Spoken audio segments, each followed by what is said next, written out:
नमस्कार, मैं हूं प्रवीण गौतम और आप देख रहे पब्लिक मीटर।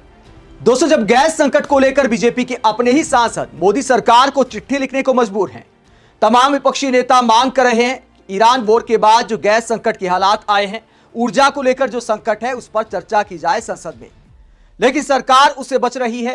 पीएम मोदी पर आज लगातार दूसरे दिन क्या नारे लगते हैं, जिसके बाद शिवराज सिंह चौहान को गुस्सा आ जाता है और गुस्से के बीच शिवराज सिंह चौहान और निशिकांत दुबे जैसे सांसद क्या मजाक करते हैं, देश की संसद में कैसे टाइम पास किया जाता है। निशिकांत दुबे और शिवराज सिंह चौहान का वो वार्तालाप भी आपको सुनाएंगे। पहले बात करते किस तरह की खबरें सामने आ रही हैं, गैस संकट को लेकर विपक्ष क्या कहता है, हमारे देश की मीडिया और हमारे देश की सरकार संसद में क्या करती है। पहले मीडिया की बात करें तो ये अखिलेश शर्मा है, एनडीटीवी के पत्रकार हैं, काफी पुराने पत्रकार हैं। भारत की बजाय पाकिस्तान की चिंता करते हुए कहते ईरान इजराइल संघर्ष से पाकिस्तान भयंकर ऊर्जा संकट की ओर, 80% सरकारी गाड़ियां 2 महीने के लिए बंद और तेल में कटौती, आधे सरकारी कर्मचारी घर से काम करेंगे, स्कूलों में 2 सप्ताह की छुट्टी, सरकारी खर्च में 20% की कटौती। तो एनडीटीवी के वरिष्ठ पत्रकार अखिलेश शर्मा ने पाकिस्तान की सारी समस्याएं बता दी। लेकिन अखिलेश शर्मा जी, भारत में क्या हो रहा है हम आपको बताते हैं। जरा हेडलाइन आप सुनिए आज गैस संकट की भारत में। तमाम शहरों से आप खबरें आप देखिए। गैस सिलेंडर के ब्लैक में बिकने की शुरुआत हो गई है। ये खबर आप देख सकते हैं आज तक की 1500 रुपए ब्लैक में बिक रहा गैस सिलेंडर। ईरान युद्ध के बीच बड़ी घबराहट, कई शहरों में लंबी कतारें। इसके बाद अगली हेडलाइन आप दैनिक जागरण की देखिए। गाजियाबाद में कमर्शियल गैस सिलेंडर भरने पर रोक, घरेलू बुकिंग में 25 दिन का इंतजार। दैनिक भास्कर की खबर आप देख सकते हैं। हरियाणा में इजराइल, अमेरिका और ईरान युद्ध का असर, कमर्शियल गैस सिलेंडरों की सप्लाई पर रोक, कॉलेज अस्पतालों को ही मिलेगा सिलेंडर। इसके आगे आप खबर देख सकते हैं। बेंगलुरु में कमर्शियल गैस का संकट, आज से बंद हो सकते हैं होटल, एसोसिएशन बोला आखिरी बूंद तक खुले रहेंगे। तो होटल रेस्टोरेंट बंद होने की नौबत आ गई है और सरकार चर्चा को तैयार नहीं है। इसके बाद दैनिक भास्कर की खबर आप देख सकते हैं। केंद्र सरकार ने घरेलू एलपीजी सिलेंडर की रिफिल बुकिंग के नियम में बदलाव किया है। अब उपभोक्ता एक सिलेंडर डिलीवर होने के बाद दूसरा सिलेंडर 21 दिन के बजाय 25 दिन बाद ही बुक कर सकेंगे।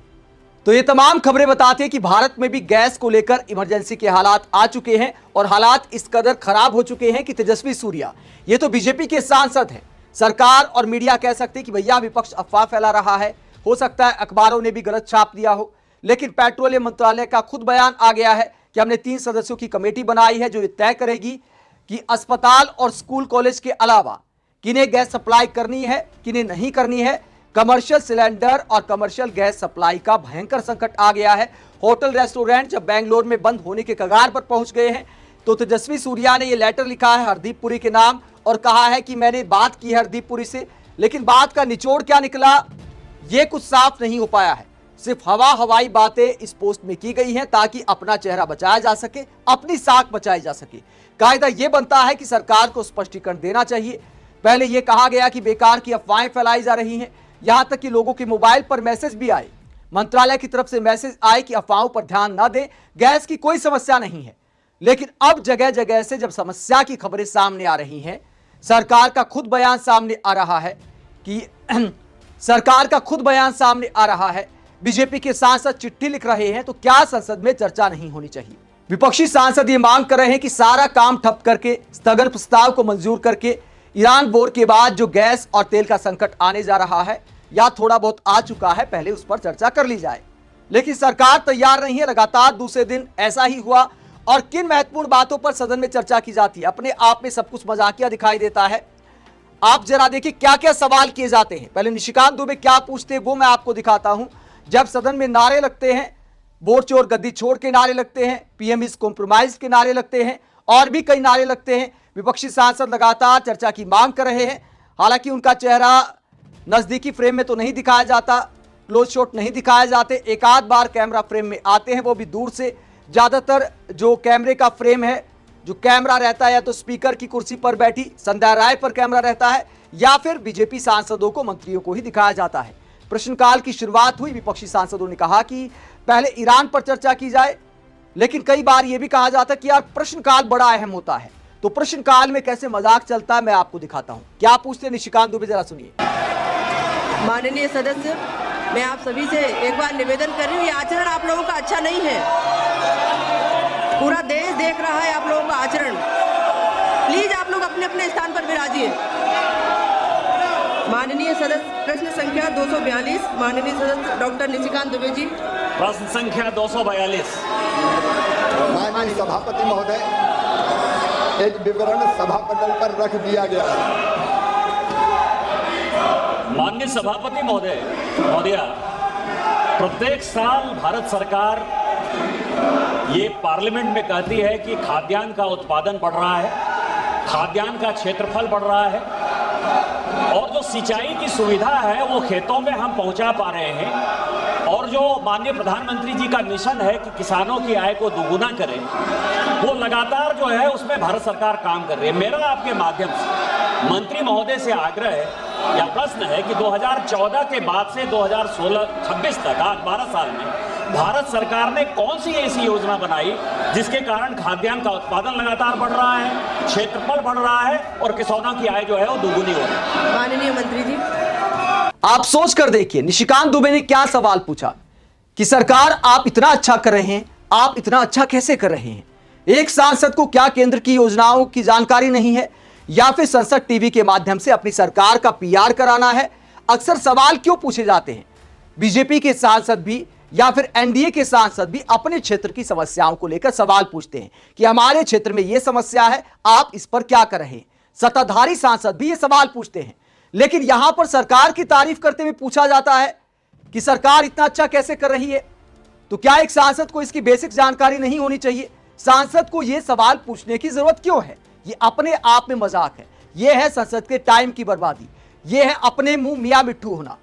संसद में जो प्रश्नकाल होता है वो समस्याओं पर सवाल पूछने के लिए होता है, तारीफ सुनने और सुनाने के लिए नहीं होता है। तो ईरान वॉर के बाद गैस का जो संकट है उस पर चर्चा का टाइम नहीं है संसद में, लेकिन इस तरह का मजाक हो सकता है संकट में। इसके बाद एक और सवाल मैं आपको दिखाता हूं। यह सवाल क्यों पूछा जाता है, इसमें भी धन्यवाद किया जाता है कि मेरे क्षेत्र को फला योजना में आपने शामिल कर लिया, लेकिन जो 100 जिलों में ये योजना जानी थी तो 4 जिलों में क्यों नहीं हो पाया। जानबूझकर ये पूछा जाता है क्योंकि वो 4 जिले बंगाल से आते हैं। बंगाल में चूंकि चुनाव है तो मंत्री जी सामान्य भाषा में भी उसका जवाब दे सकते थे, लेकिन शिवराज सिंह चौहान किस तरह गुस्सा हो जाते हैं और विपक्ष को क्या बोलते, बंगाल सरकार को क्या बोलते, मंत्री जी की भाषा आप सुनिए। आप लोग, मैं आप सबसे निवेदन करती हूँ, प्लीज प्रश्नकाल चलने दीजिए, प्लीज एक बार फिर। सभी माननीय सदस्यों से एक बार आग्रह कर रही हूँ, प्लीज। माननीय सदस्य डॉक्टर लता मानखेड़े जी, आप बोलो ना, मैं मोदी जी के अलावा किसी को बोलूँ नहीं।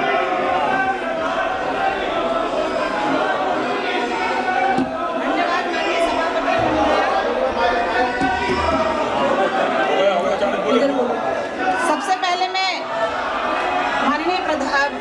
सबसे पहले मैं प्रधानमंत्री धन धान्य कृषि योजना जैसी ऐतिहासिक और किसान हितैषी योजना के लिए माननीय प्रधानमंत्री जी एवं माननीय कृषि मंत्री जी का हृदय से आभार व्यक्त करती हूँ।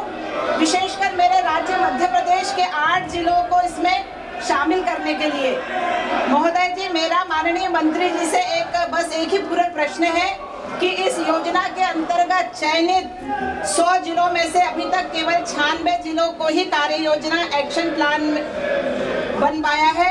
इसके साथ ही केंद्र स्तर से निगरानी के लिए जो केंद्रीय प्रभारी अधिकारी CNO नियुक्त किए गए हैं, क्या सरकार उनके फील्ड दौरों के साथ साथ कोई डिजिटल ट्रैकिंग या किसानों से सीधा फीडबैक लेने की नई व्यवस्था भी जोड़ रही है, ताकि यह सुनिश्चित हो सके कि काम सिर्फ अधिकारियों के दौरों तक सीमित ना रहे और हमारी सरकार की इस बेहतरीन योजना का 100% लाभ सीधे किसानों के खेतों तक पूरी पारदर्शिता के साथ पहुंचे। धन्यवाद माननीय मंत्री जी। तो ये सवाल अपने आप में दिखाता है कि सवाल पूछे जा रहे हैं, प्रश्नकाल चल रहा है या धन्यवाद कार्यक्रम चल रहा है। मैं सरकार का ही धन्यवाद कर रहा है, मेरे जिले को शामिल कर लिया। 100 जिलों में से 96 में ही अब तक क्यों ये योजना लागू हो पाई है। 4 जिले जो छूट गए दरअसल वो बंगाल से आते, इसीलिए शायद ये सवाल पूछा गया था ताकि बंगाल पर बोला जा सके। संसद में बोला जाएगा तो बंगाल तक पैगाम जाएगा। बंगाल में चूंकि चुनाव है तो शिवराज सिंह चौहान इसके बाद भूल जाते हैं कि वो संसद में बोल रहे हैं या बीजेपी की चुनावी रैली में बोल रहे हैं। क्या बोलते हैं, किस तरह की भाषा का इस्तेमाल करते हैं बंगाल को लेकर, ममता बनर्जी सरकार को लेकर, जरा सुनिए। सभापति महोदय, विपक्ष जो तमाशा कर रहा है वो सारा देश देख रहा है और और इसके लिए जनता इन्हें माफ नहीं करेगी। अभी हमारे विद्वान सदस्य श्रीमती लता बानखेड़े जी ने एक सवाल पूछा है कि इसको केवल 96 जिलों में क्यों लागू किया गया है। 100 में से 96 जिले, 4 जिले क्यों छूट गए हैं। माननीय सभापति महोदय, मैं बड़ी तकलीफ के साथ ये कहना चाहता हूँ, बड़े दुख से ये कहना चाहता हूँ कि इतनी महत्वपूर्ण योजना को पश्चिम बंगाल की सरकार ने लागू नहीं किया है, ये पाप किया है। माननीय सभापति महोदय, पश्चिम बंगाल के 4 जिले जिनके साथ ये सरकार अन्याय कर रही है पश्चिम बंगाल की। माननीय सभापति महोदय, 4 जिले जिनके नाम भी मैं बताना चाहता हूं और बंगाल की जनता भी सुन ले। पुरुलिया, दार्जिलिंग, अलीपुरद्वार, झारग्राम, ये 4 जिले हमने प्रधानमंत्री कृषि धन धान योजना में सम्मिलित किए थे और ये जिले इसलिए सम्मिलित किए थे कि बंगाल के इन जिले के गरीब किसानों की इन जिलों में उत्पादन बढ़ाया जा सके, उत्पादन की लागत घटाया जा सके, सिंचाई सुविधाएं बढ़ाई जा सके, ऋण के प्रवाह को बढ़ाया जा सके, प्रवाह को बढ़ाया जा सके। लेकिन शर्म आनी चाहिए पश्चिम बंगाल की सरकार को, उन गरीबों को, उन किसानों को इस लाभ से वंचित करने का पाप किया है, पाप। ये यहाँ चिल्ला रहे माननीय सभापति महोदय, पश्चिम बंगाल की जनता ये सुन ले, पश्चिम बंगाल के किसानों के साथ अन्याय करने का पाप ममता बनर्जी वहां के मुख्यमंत्री ने किया है और इसके लिए वहां की जनता माफ नहीं करेगी। अरे ऐसी क्या घटिया राजनीति करते हो माननीय सभापति महोदय, ये कोई राजनीति है कि आप प्रधानमंत्री का नाम अगर किसी योजना के सामने लगाए तो मोदी जी को श्रेय ना मिल जाए, किसान मरे तो मर जाए, मेरी एक आंख फूटे तो फूट जाए, सामने वाले की दोनों फूट जाने दो, किसान बर्बाद हो जाए तो हो जाए, लेकिन योजना लागू ना करो। ये पाप पश्चिम बंगाल की सरकार ने किया है। और माननीय सभापति महोदय, प्राकृतिक कृषि मिशन वो भी पश्चिम बंगाल ने लागू नहीं किया है। प्रधानमंत्री फसल बीमा योजना बंगाल के किसानों ने क्या बिगाड़ा था टीएमसी वालों, प्रधानमंत्री फसल बीमा योजना पश्चिम बंगाल में लागू नहीं की गई है। ऐसी कई योजनाएं केंद्र सरकार की जो पश्चिम बंगाल की सरकार ने लागू नहीं की है। क्या घटिया राजनीति करते हो। अरे जनता कोई बीजेपी और टीएमसी की होते, घटिया राजनीति करके पश्चिम बंगाल की जनता को मारने का पाप टीएमसी की सरकार कर रही है। सरकार बदलेगी तो सारी योजनाएं लागू की जाएंगी। तो पश्चिम बंगाल सरकार पर सारा गुस्सा निकालकर शिवराज सिंह चौहान बैठ गए, लेकिन एक बात आपने नोट की, सवाल का दूसरा हिस्सा जो था उसका जवाब नहीं दिया। लता बानखेड़े ने यह भी सवाल किया था कि अधिकारियों की ट्रैकिंग के लिए आप क्या करने जा रहे हैं ताकि योजना सिर्फ कागजों में ना रहे, धरातल पर भी इसका क्रियान्वयन हो सके, इसके लिए आपकी क्या प्लानिंग है। तो इस सवाल का जवाब देना भूल गए मंत्री जी। बंगाल को कोसने के लिए ही क्या यह सवाल पूछा गया था, क्या इसी के लिए जवाब दिया गया था। जब इस पर जवाब नहीं दिया कि जो धन धान्य योजना है, प्रधानमंत्री धन धान्य योजना, उसको लागू करने के लिए अधिकारियों की ट्रैकिंग करने के लिए आपके पास क्या प्लान है, इस पर कोई जवाब नहीं दिया। बंगाल सरकार को कोसते हुए चुनावी टाइप भाषण देते हुए मंत्री जी बैठ गए। केंद्र सरकार की कई ऐसी योजनाएं हैं जिन्हें कुछ सरकारें इसलिए लागू नहीं करती क्योंकि उनका मानना है कि ऐसी योजना हमारे यहां पहले से है। आप इस पूरे मुद्दे पर क्या सोचते हैं? क्या भारत की संसद में ईरान वॉर जैसे गंभीर मुद्दे पर चर्चा होनी चाहिए, या सरकार का धन्यवाद और सरकार का गुणगान और विपक्षी सरकारों की आलोचना में ही टाइम पास होना चाहिए? कमेंट बॉक्स में अपनी राय जरूर दें, साथ ही चैनल को सब्सक्राइब भी करें। नमस्कार।